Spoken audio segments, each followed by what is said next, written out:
Tape 3W suivi d'école au Sénégal.com.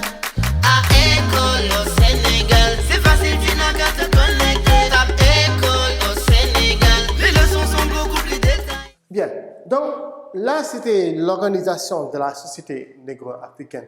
Maintenant, cette société-là est soumise à des règles politiques, à une forme d'organisation politique sur comment les pays, les communautés vivent. D'abord, si nous prenons la communauté négro-africaine, tout à l'heure j'ai parlé de concessions, quand on parlait des différentes familles qui sont regroupées en concessions. En général, dans la communauté négro-africaine, qu'est-ce que nous avons? Nous avons ce qu'on appelle des clans. Le clan, par exemple, des Diop, des Ndiaye, des Cissé, et évidemment des clans phares. Je ne vais pas oublier mon clan. Et ces clans-là, en général, ce sont les mêmes concessions que j'ai parlé tout à l'heure. Ce sont des clans qui sont formés par le même ancêtre commun et qui ont la même famille, le même nom de famille. Parce que tout simplement, c'est l'ancêtre commun qui a créé ces clans-là. Maintenant, ces clans, on va retrouver dans certaines communautés. Elles sont regroupées en général à ce qu'on appelle des tribus. Ce n'est rien d'autre que les regroupements de clans. Beaucoup de clans dans la même société et qui créent ces mêmes tribus. Et vous allez dans d'autres communautés. Ces deux-là, vous allez les retrouver. Mais plus on a de tribus, plus on a de clans, autant pour moi, plus on a de tribus. Et ce sont ces mêmes tribus qui forment, en général, le royaume. Donc, si on se dit, par exemple, le royaume du Cayor, au Sénégal, ce royaume du Cayor-là, si dès l'instant que vous entrez, parce que c'est une très grande superficie, mais dès l'instant que vous entrez dans le royaume, vous allez voir que le royaume est divisé en plusieurs tribus. Et ce sont ces mêmes tribus-là qui vont après élire celui qu'on appelle le roi, qui va diriger toute la communauté. Mais ces tribus sont formées pour la plupart de clans et ce sont des chefs de famille qui ont formé ces clans-là ou bien ces concessions. Maintenant, vous allez voir dans un pays, toujours comme le Sénégal par exemple, vous allez entendre ce qu'on appelle l'empire du Jolof, supposons. Mais l'empire du Jolof aussi est composé d'entités. On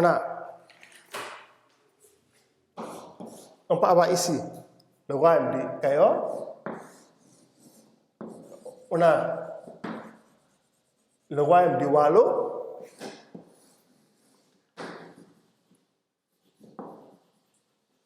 le royaume du Jolof.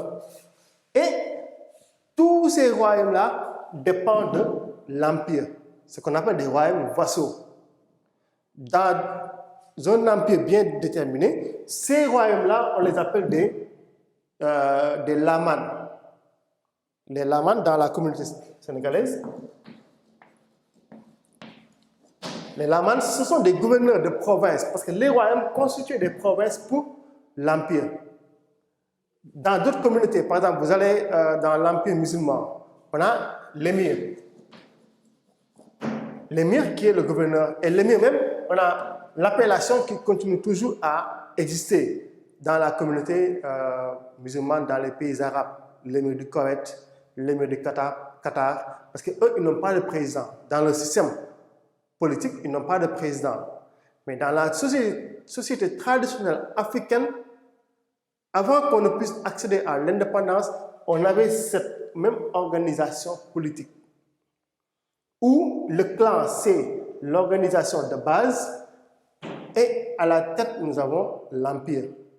Maintenant, entre les deux, nous avons les tribus qui constituent des regroupements de clans, les royaumes qui constituent des regroupements de tribus, et l'empire qui est constitué par des royaumes vassaux qui dépendent de l'empereur. C'est pourquoi si vous prenez le Sénégal dans la Sénégambie qui était composée de deux grands empires, on avait l'empire du Jolof au nord de la Gambie et l'empire du Gabou au sud de la Gambie. Vous prenez l'empire du Jolof par exemple, il y avait plusieurs royaumes. On avait le Kayor, le Bawol, le Walo, le Sine et le Saloum. Plus tard, quand l'empire va connaître sa dislocation au XVIe siècle, on a aussi le royaume du Jolof, qui était, parce que tout simplement, l'empire du Jolof avait disparu. Vous aviez, par exemple, on pouvait avoir des royaumes qui avaient le même roi. Vous prenez par exemple la Dior. La Dior qui, après avoir annexé le Bawol, a pris le titre de Damel Teigne. Le Damel, c'était le titre qu'on donnait au roi du Kayor. Le Teigne, c'est le titre qu'on donnait au roi du Bawol. Donc la Dior a eu à annexer le Bawol et a pris le titre de Damel Teigne. Donc là, comme sur le plan organisation politique africaine, c'est comme ça que les grands empires africains étaient fondés. Maintenant, ici, dans cette partie-là, la société était bel et bien hiérarchisée. Parce que tout simplement, pour gérer tout cela, il fallait une bonne organisation politique. Ce qui faisait que la société était divisée en échelles sociales, en classes sociales, depuis les nobles qui étaient. Parce que là, si nous prenons, on avait ici l'empereur, ou bien le roi, on avait les nobles qui étaient composés des grands propriétaires terriens et des aristocrates, des hommes de lettres, des guerriers. Donc là, ensuite nous avons, par exemple, le peuple. Le peuple qui était divisé en corps de métier. Donc chaque corps de métier, les forgerons, les cordonniers, les paysans, les artisans. Donc le peuple était divisé en corps de métier. Parce qu'au niveau des nobles, là-bas aussi, on va retrouver les grands chefs de guerre. Mais au bas de l'échelle sociale, nous avions l'esclave. L'esclave qui était au bas de l'échelle sociale. Comme pour dire que l'esclavage n'a pas été amené par des Européens en Afrique. Les Européens, qu'est-ce qu'ils ont amené? C'est la traite, la vente des esclaves et l'achat des esclaves. Mais cette pratique existait bel et bien dans nos communautés avant l'arrivée des Européens. Voilà pourquoi aussi une bonne étude historique, c'est ça qui nous permet de démontrer l'existence des civilisations négro-africaines. Parce que tout simplement, c'est grâce à une étude sérieuse qu'on peut comprendre que tous les traits d'une bonne communauté, on les retrouve dans les civilisations négro-africaines.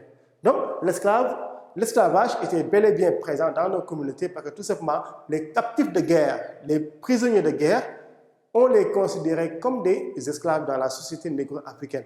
Et c'est comme ça que notre société était organisée en différentes classes sociales. Et chaque classe sociale avait un rôle à jouer. Vous allez dans l'Égypte, l'Égypte qui a influencé la culture négro-africaine, c'est la même organisation. Vous avez le pharaon à la tête, vous avez les prêtres, vous avez les fonctionnaires, jusqu'aux esclaves qui étaient le peuple qui était considéré comme, qui était constitué de paysans et d'esclaves. C'est la même organisation que nous allons retrouver en Nubie antique, dans les sociétés du Soudan occidental et dans les sociétés négro-africaines. Donc là, voilà comment était organisée sur le plan politique la société négro-africaine.